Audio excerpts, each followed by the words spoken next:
special called meeting. Welcome everybody to our telecast and those who might be in the audience. These are special times, so it calls for a special way of having meetings. And this might be our new normal, but for now, this is the way we are taking the pandemic virus serious and I will continue to encourage all our citizens to take it serious, stay at home when you can, and use those measures outlined by the CDC so you can stay safe. We're going to have our moment of silence, and it'll be followed by the Pledge of Allegiance, and then that'll be followed by the adoption of the agenda. If you would, please stand with me. Moment of silence, please. And please, as you are praying, pray for those who have been impacted by the virus and those families also impacted.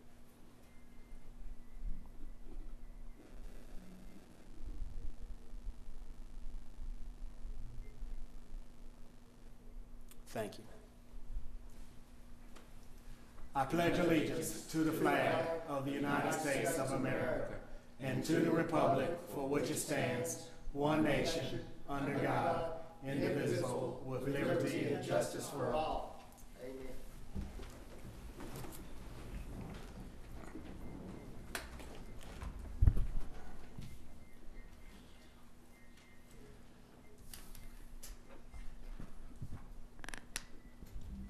Our first order of business is adoption of the agenda. All right, is there a motion to approve the agenda? Is there a second? Second. Properly moved in second. Those in favor, aye. Aye. Opposed? It's unanimous. The first item is Resolution 2020-55. Mr. Reed.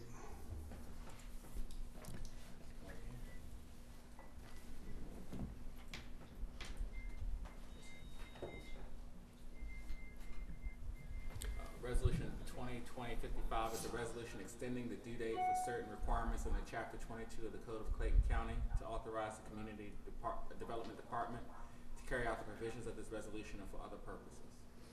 All right, is there a motion? So moved. Is there a second? Second.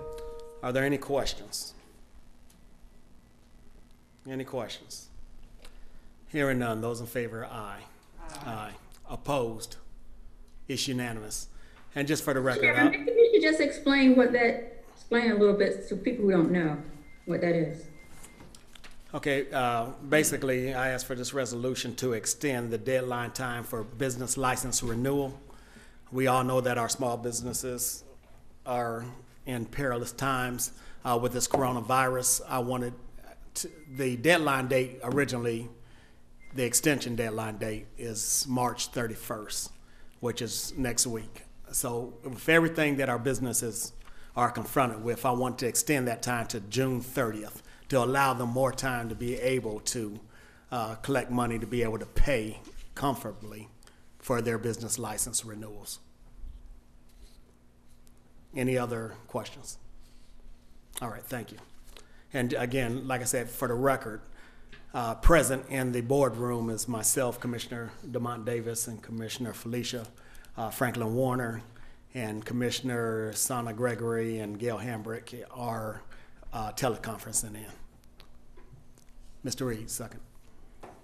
The next resolution I have is a resolution 2020-56, which is a resolution to implement a temporary suspension of Part 1, Chapter 42, Fire Prevention and Protection, Article 4, Open Burning, specifically so as to modify Section 42-92 restrictions, permit required authority of fire marshal, violation penalty, to prohibit open burning, to set an expiration date, to provide an effective date of this resolution, and for other purposes. All right, is there a motion? So moved. Is there a second? Is there a second to the motion? All right, hearing none, the motion fails due to the lack of a second. Is there any other business for this board? No, there was a question. What's, There's no question. the motion failed.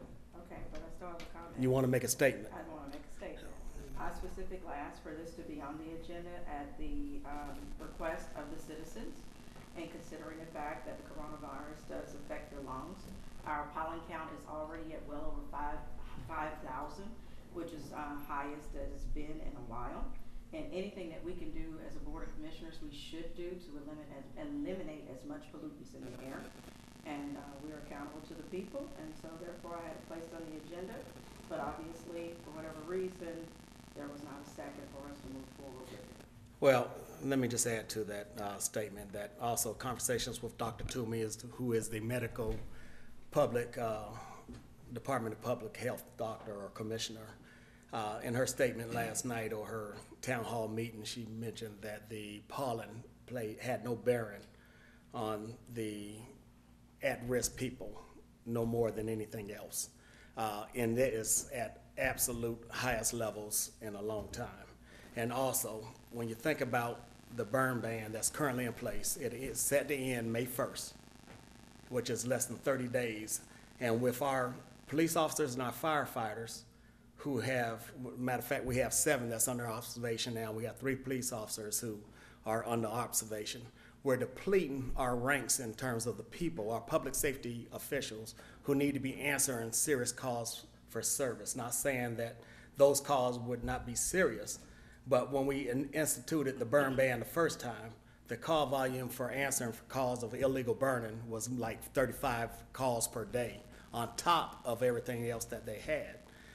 Now, according to Chief Murkison, their call volume's already up as a result of the coronavirus pandemic. So we would be overbearing and causing extra work upon our public safety. We're spreading them thin already. And I think that this burn ban would even cause them further issues in terms of man and staffing. Well, I do appreciate that information, but I too did my research, and specifically this comes from the pulmonology department. And so I always research anything that I do, and to be accurate, I believe we were both on a call just a couple days ago when the chief of fire stated that a lot of calls are up because of having to respond to already the pollutants that are in the air with those that have asthma. I particularly have 3 children that have severe asthma.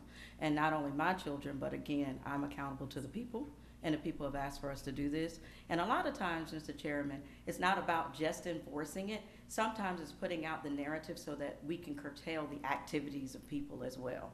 So that was the purpose of me having it on there. Well, But not for the efforts of going back and forth. I just wanted to make sure that the folks that I serve understood that Right. their commissioner put forth the best effort to be able to make this happen. Thank you, Commissioner. You're welcome, Mr. Chairman. Any other business for this board right now? If not, I ask for a motion to I do have adjourn. one, Mr. Chairman. I think we owe it to the public to make a statement. I too have received several calls about the county not putting in a stay in place, and I think that we need to use this time to make a statement to them as to what we're doing and the guidelines that we're following. Because that rests with you, Mr. Chairman. Yes, and I appreciate you putting that out. And my directives and orders have been based on the CDC. It's been based on the governor's office, and it's sound in judgment, in my opinion, because I have consulted all of those individuals, such as the COO and other mayors within the city. Now, stay in place is only as effective as the area that it impacts. So for us to have a stay in place that only impacts unincorporated Clayton County and the cities aren't doing the same thing, then the virus still can go across jurisdictional lines. In my opinion, we need to have a statewide, or at least some system that could protect, if not statewide, at least the metro Atlanta area from being able to transmit the virus any further. Now, everybody believes and knows that in order to contain this virus, we need to stay at home. We need to do what the CDC is recommending. But that also lies within each and every one of us to do the right thing. So we have to continuously make that plea. But when you look at what's being done also in the metro Atlanta area, you know, DeKalb County, Fulton County, Gwinnett County, those counties don't have shelter-in-place orders as well. Does not mean that we could not come up with ours. I don't think they're at that juncture yet. But if the governor issues that order, we will do everything in accordance to it. But right now, those are our efforts. They are working. We, just like any other county and city, are continuing to have testing done. And those testings are going to go, the positive count is going to go up, simply because more people are getting tested. But other than that, I think our efforts are valid, and there is no decision that I have made or this board has made that would change my mind in any other instance, especially when it comes to the citizens of Clayton County and our business leaders, because it's about making sure that when this is over, we have a strong, healthy Clayton County, and our citizens are in a position to have a greater quality of life. Thank you for your statement. You're welcome. Anything else? Motion to adjourn. Do I So have? moved, Mr. Is there a Chair. second? Second. Those in favor, aye. Aye. Opposed? It's unanimous. Thank you. Thank you, other commissioners that were on the call.